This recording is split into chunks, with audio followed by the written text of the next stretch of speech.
Judas Iscariot is usually remembered as the disciple who sold Jesus for money. But that familiar explanation leaves a difficult question. After Jesus was condemned, Judas returned the silver, admitted that he had betrayed innocent blood, and abandoned the reward he had negotiated. If money was the entire reason, why did the money become worthless the moment the plan succeeded? The Gospels never tell us exactly what Judas expected to happen after the arrest. They tell us what he did, how the authorities used him, and how the story ended, but they do not give us his private thoughts. So there is another possibility worth testing. What if Judas did not expect Jesus to die? What if he believed that placing Jesus in danger would force him to reveal his power, confront the authorities, or begin the kingdom his followers were waiting for? That idea is not stated in the Bible. It remains speculation, but several details explain why the question continues to appear and why the strongest evidence may also destroy it. Judas was not an outsider who suddenly entered the story during the final week. He was one of the 12. He traveled with Jesus, heard the teaching, saw the crowds, and witnessed the growing conflict with religious leaders. John's Gospel says Judas kept the group's money bag. That position suggests a level of responsibility, even though the same Gospel also accuses him of stealing from it. He was close enough to know Jesus' routines and trusted enough to move among the disciples without immediate suspicion. That closeness makes the betrayal more useful to the authorities. Jesus was teaching publicly. His face was not a secret. The leaders did not need Judas simply to tell them what Jesus looked like. They needed a safe opportunity to arrest him away from the crowds.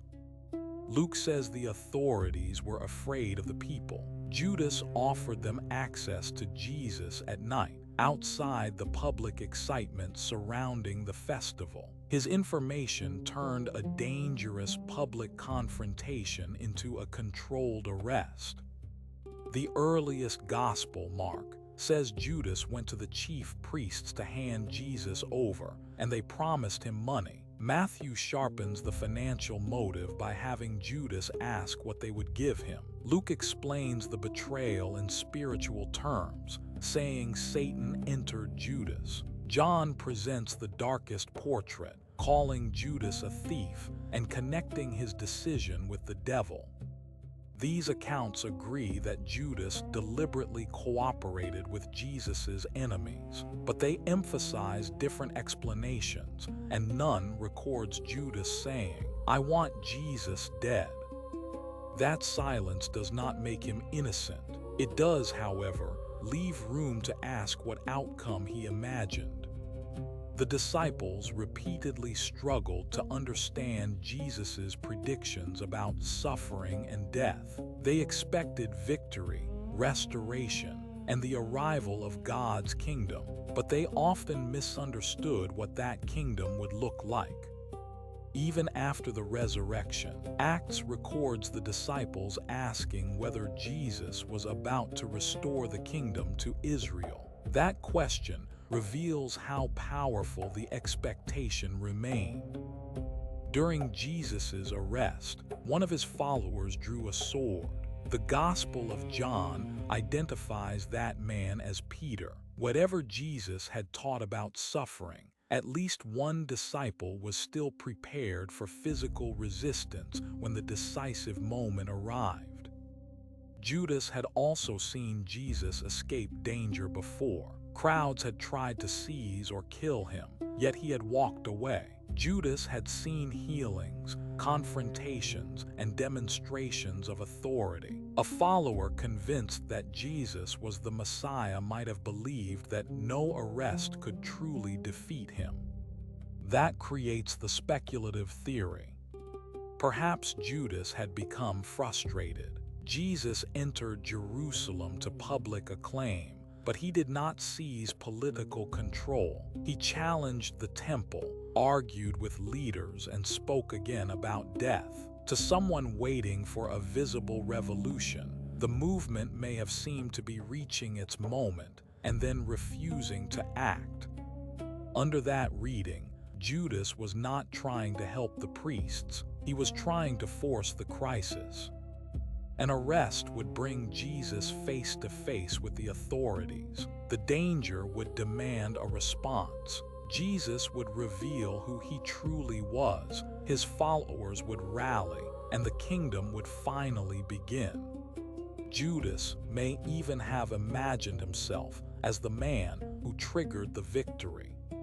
This would not make his action loyal. Manipulating someone into danger is still betrayal, even when the betrayer believes the final result will be good, but it would change the shape of the betrayal. Judas would not be a man who stopped believing in Jesus. He would be a man who believed so strongly in his own version of Jesus that he tried to force Jesus to become it. Several details make this interpretation emotionally compelling. First, Judas arranged an arrest rather than an immediate execution. The chief priests wanted Jesus removed, but they still needed proceedings, accusations, and Roman authority before crucifixion could occur. Second, Judas identified Jesus with a kiss, an ordinary sign of greeting and respect. In the gospel narrative, that affectionate gesture becomes an instrument of betrayal. It may simply be calculated hypocrisy, but it also creates the disturbing image of a man acting like a disciple at the exact moment he destroys the relationship. Third, Matthew says Judas reacted when he saw that Jesus had been condemned. The sequence is important. He did not return the silver immediately after the arrest. He returned it after the outcome became clear. That could mean Judas had expected something else. Perhaps he expected Jesus to escape. Perhaps he expected divine intervention. Perhaps he expected the hearing to expose the leaders rather than condemn the prisoner. When none of that happened, the silver no longer represented success. It became evidence of what he had done.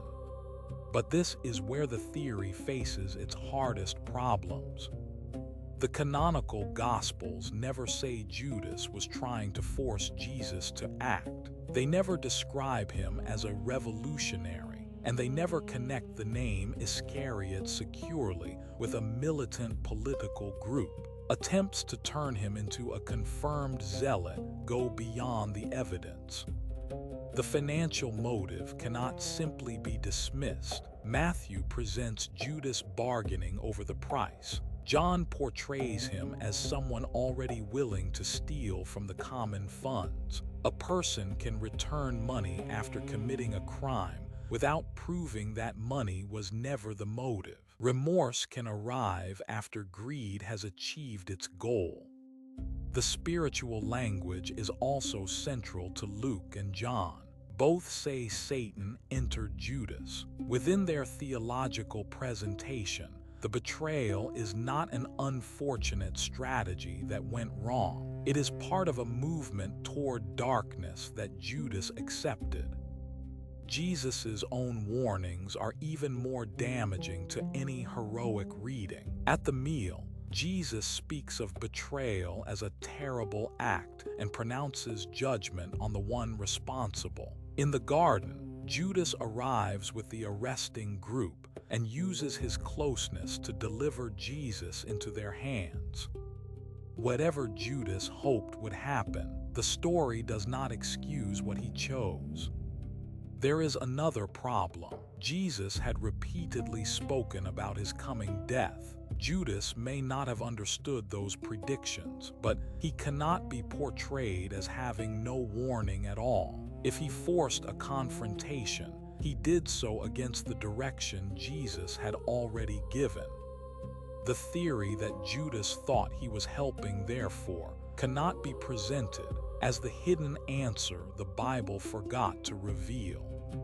At most, it is a possible reconstruction built around an unanswered question. Why did Judas seem horrified when condemnation followed the betrayal he had carefully arranged? Greed explains the bargain. Spiritual corruption explains the direction of his choice. Disillusionment may explain the timing. A desire to force Jesus' hand could explain why he expected the crisis to end differently. These motives do not have to be mutually exclusive.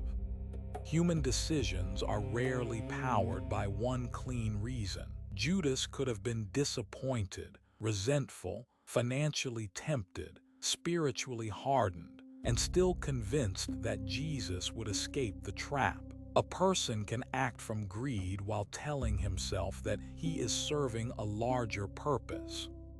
That may be the darkest possibility of all.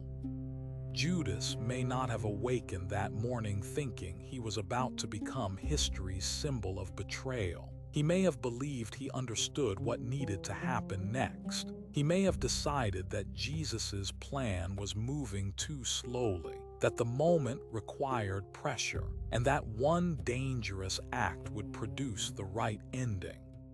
Then the ending arrived, and it was not the one he had imagined. The text gives certainty about the betrayal, but not complete certainty about the mind behind it. Judas handed Jesus over. He accepted money. He guided the arresting party. He later confessed that he had betrayed innocent blood. Everything beyond that must be spoken with care. What if Judas thought he was helping Jesus reveal himself? It is possible but unproven, and even if it were true, it would not transform betrayal into faithfulness. It would reveal something more unsettling. People do not always betray what they hate. Sometimes they betray what they claim to believe in by trying to control it. Judas may have wanted money. He may have lost faith. He may have surrendered to darkness. Or he may have tried to force a victory that Jesus had never promised to deliver in that way. The story leaves his private reasoning hidden. But the contradiction remains. He arranged the arrest, then recoiled when Jesus was condemned. He received the silver, then threw it away. He helped create the crisis, then discovered that he could not control its result. Perhaps Judas's greatest mistake was not merely that he misunderstood Jesus. Perhaps it was that he acted as though his own understanding gave him the right to decide what Jesus must do next.